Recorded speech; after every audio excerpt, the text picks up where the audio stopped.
YouTube, welcome your beautiful faces back to the channel. Now we get the white pieces, so we're of course going to play e4. I mean, we are a very simple creature, and we're playing against a Carokann. Now, I have learnt the main line, okay, finally. After years of you guys telling me not to just keep playing the advance, I have learnt the main line, okay? So we're going to try and show off what we have learnt. I mean, probably not too much, but, you know, nonetheless, we are learning. Now, if the knight comes out to f3, okay, it doesn't. We get this classical variation with the bishop coming out. I was going to say if the knight comes out, we can just take, and that's known as the Carokann variation. But that doesn't happen. Now, blocking with the bishop, defending the knight with the bishop, looks very natural, doesn't it? But that would actually hang a pawn. So I've seen lines with knight g3, I believe. I've also seen lines where the queen moves, but I don't really remember where. I guess f3. But I think knight to g3 makes the most sense, probably, even though it looks like a very strange move. But we hit the bishop that has instantly came out to try and eradicate our existence, which I'm not overly fond of, okay? And we're just going to continue our development now, get the bishops out, get castle, bring the rooks to the centre, like all very, very normal looking stuff. As much as I would love to take this pawn, I don't really think that would benefit me in the slightest, because then we lose our right to castle. You know, so we're up a pawn, but we lose our right to castle, so probably bishop e3 makes a lot of sense here, just to develop another piece, have a really big control over this square on d4. I wonder if d5 is even a move, actually. Just, like, cut the knight off from progressing further. Ooh, that looks really nice. d5 does look really nice. Maybe potentially followed by c4. You know, like, these are nice options. I'm going to play d5 because you can't push your own pawn to c4 because I'd just take, right? So I actually really like this idea of d5. Really restricting the knight from getting to the square it wants to. And sort of just having a real strong, firm hold of these light squares. I mean, the knight comes out to attack. But again, we just play c4, right? Like, I don't know. I feel like this looks great, honestly. I am very, very happy with my position. So maybe this is why you guys have been so big on me learning the main line. And like, thus learning the classical and Carokann variations. I've also been looking at the fantasy variation of the Carokann. That looks confusing as hell, okay? I'm not going to lie to you guys. That looks like potentially too much. I think it's very clear our opponent's plan is a6 and b5. But when b5 is played, I just play b3, right? And if they take, I take. And we still have the reinforced centre. So probably just continue our development here. I mean, bishop e3 looks very natural, right? Just target a weak pawn. So I imagine this be followed by like knight d7 just to reinforce. But I could be so wrong there. Maybe they just push here, open up this dark square bishop, ask a question of my centre. But now I'd be willing to explore the option of taking, just because my rook now defends my queen, so we wouldn't lose the right to castling. Now this feels like an interesting move. This queen move. I'm not sure I understand the logic of being on this diagonal. But maybe that's not the plan. But if it was something to do with these squares, I feel like you'd have moved over there anyway. So you defend the pawn, I guess, but I feel like there were better ways of doing that, i.e. developing the knight, pushing the pawn. So I'm just not sure why the queen being on this diagonal is significant. But maybe that is just through sheer like naivety, as opposed to me, you know, being able to calculate that that is wrong, you know? That hopefully we can trade off this light square bishop. And just completely remove it from existence. That'd be good. Because, you know, I always forget, like, when there's a bishop on the edge of the board just there with, like, a 50 cal Barrett sniper, it's like, well, I'm not sure I really want to be dealing with this, you know, because I will forget. Now, there's a lot of pressure on this pawn. However, I feel like it's relatively well defended. I want a castle, play rook e1, and maybe give this discover check. Like, if you take, chances are I'm going to play rook e1, you know? Just as like a little sacrifice you can take, but then check. Okay, no, they do block, which is, you know, that's fair enough. No discovered checks for me today then, hey. What could be the play? Oh my god, I almost just moved my queen. I meant to draw an arrow to highlight the idea of this, but I think it's wrong just simply by the fact of how well defended it is. Rook e1, and then rook d1. You know, just put the rooks in the centre. I said at the start of the video, it's It's really simple stuff, just developing pieces, putting the rooks in the centre of the board. So, like, let's just follow that. Let's play b3 as well at some point soon, just to keep this, like, connect 4 really compact and strong. Also, look at the mug, guys. It is a Merry Christmas mug. Hang on, let me open OBS. Let me play b3, and then we're going to open OBS. We got Captain America. We got Iron Man, Hulk. I think there's 4 on here somewhere. There he is. On a Christmas mug in the middle of October. What the hell is wrong with me? Guys, I'm not proud, okay? I'm not proud. You guys let me know in the comments when your Christmas stuff starts coming out. Okay, bishop here looks good because we open up the scope of our rook and this pawn becomes very weak, and we also pin this knight. I mean, this rook on the open e-file is just going to be tremendous at some stage, isn't it? I feel like things are going to start to get a little uncomfortable. Like, do you have to go here and just to reinforce the pawn, like, solely? Like, I don't know. Oh, maybe... Oh, I was going to say knight back to defend the pawn, but that would hang a bishop. So this is why I'm so bad at chess. I get so hyper-fixated on certain ideas that just simply don't benefit anyone at all. But like takes... Oh, yeah, they just developed the knight. Of course they do. Of course they do. What's the play here? Come on, Max, think of something. You got to have something for me here. Maybe just like queen e3?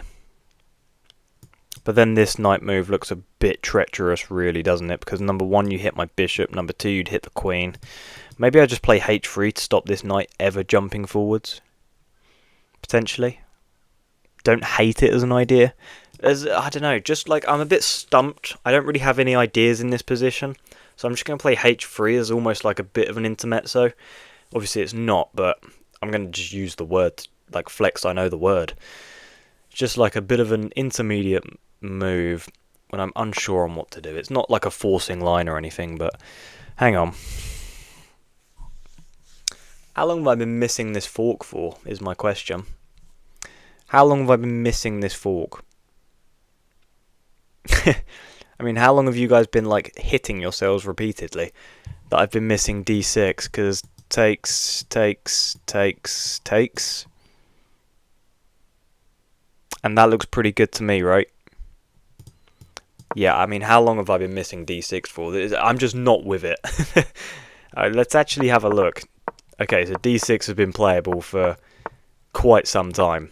1, 2, 3, 4. Potentially found it on the 4th move. Wow, there was me saying I don't have any ideas in the position. Okay, so I could take, but then you'd take my queen. So this feels like a bit of a sort of last-ditch effort to stay alive in the position, right? But I can just recapture, and I think we're fine. Like, the knight can't attack my queen as another intermezzo. So I think we're fine. Now, again, do I just take? Huh, this is interesting, actually. This is very interesting. Oh, man, this is killer, actually. Takes. Oh, no, that wouldn't be an option, because then I would just take your queen. So, although I can take... Yeah, I just take this, right? I have literally nothing to worry about here. And that also adds another defender to d6. And, like, if you take, well, just bye-bye queen, right? Huh. Man, where is this guy pulling all these moves from? This guy's like a ninja. Now I just take here, though, right? My word, this guy's like a ninja. What is knight e5? That just looks so wrong on so many levels. But I guess the idea is to bring a rook over, even. Just because then when I take, I do lose the queen, but we'll be up so much material by then. I don't see it as an issue. But I guess rook d8 is the idea? Is that the idea? Wow. This is like some complex stuff. I mean, from initially what I thought was just a fork, turned out to be my opponent throwing some absolute, like, overhand rights at my face. Thankfully, I think the overhand rights, the onslaught, is going to have to stop soon because you're going to tire out. And you're going to run out of pieces. You've got to ignore my boxing analogies. I am somewhat obsessed with the sport. The queen just backs off. Okay, that makes a lot of sense.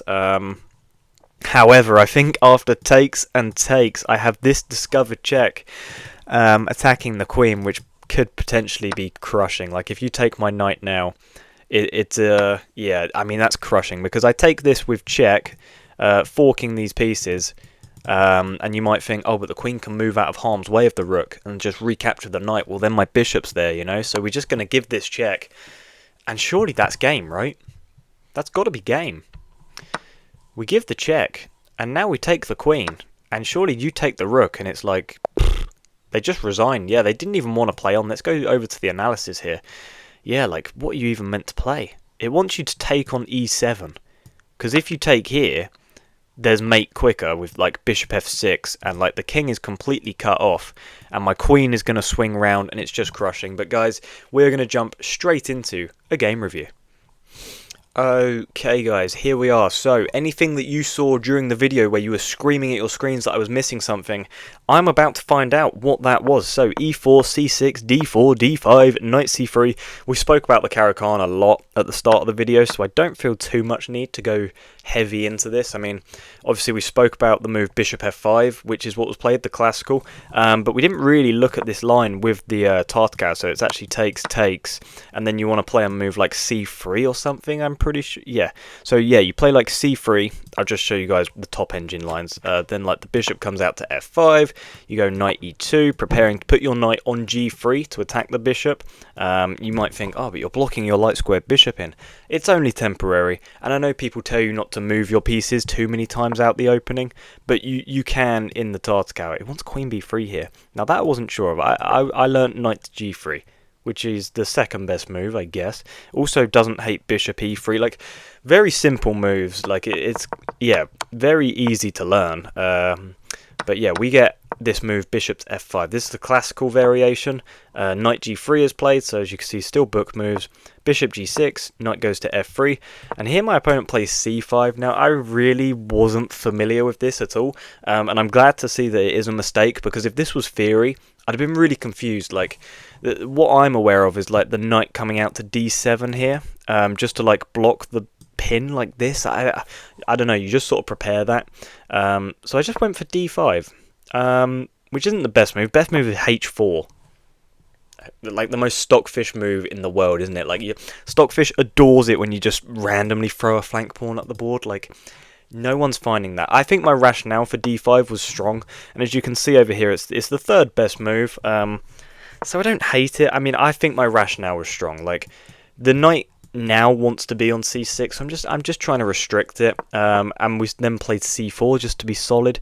Given as a mistake, that feels so harsh. That feels so harsh. They want my bishop on c4.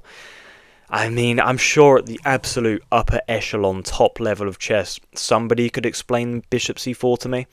But, like, why am I blocking the scope of my bishop, you know? Like, when I can play c4 and just be ultra solid in the centre.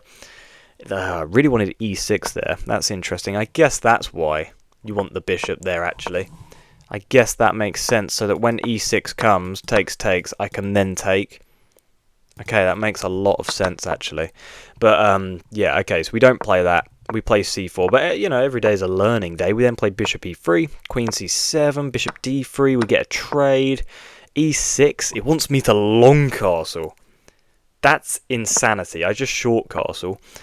Bishop e7, bring the rook over. I'm about to sneeze. Oh, dear. My bad, guys. Sorry about that. They play b5, and here I have the move d6, but I don't see it because I'm blind as anything. Opponent here plays e5, and again, I have d6, but don't see it. Oh my god, you guys must have been screaming at your screens. Knight goes over. h3, this is so stupid.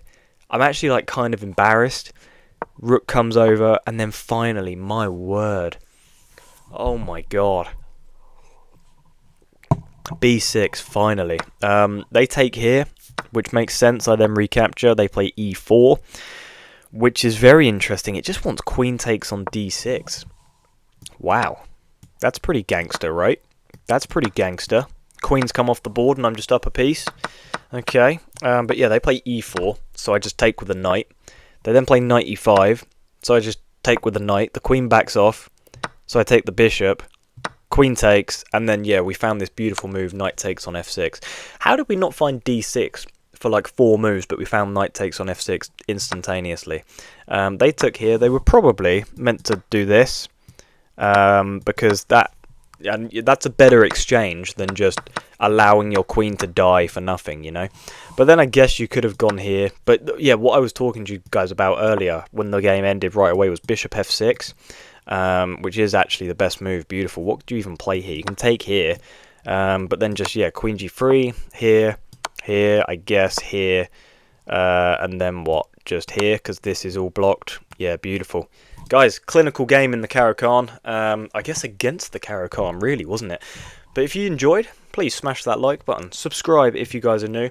Absolutely ridicule me in the comments for missing d6 for like 3 to 5 working days. Apologies. But guys, get out of here. I'll see you in the next one. Goodbye.